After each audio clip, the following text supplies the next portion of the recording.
Nilai tukar atau kurs rupiah dinilai bisa memperoleh sentimen positif dari aksi buy on dip di sebagian pasar saham Asia. Aksi buy on dip pasar bisa memberikan sentimen positif ke aset berisiko, kendati pasar masih rentan tertekan pekan ini karena isu perang tarif masih bergulir dan pasar menunggu hasil negosiasi tarif beberapa negara.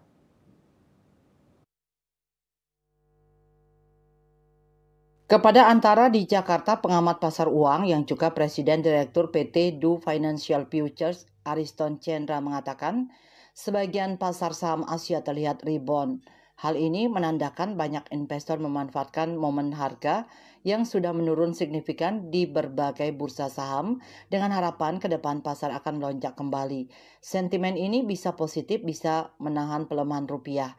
Menurut Aris, pasar keuangan Indonesia yang baru buka 8 April 2025 mungkin merespon negatif terhadap berbagai isu selama libur Lebaran, terutama soal pengumuman tarif impor baru Amerika Serikat dan aksi balasan dari beberapa negara seperti Tiongkok dan Kanada.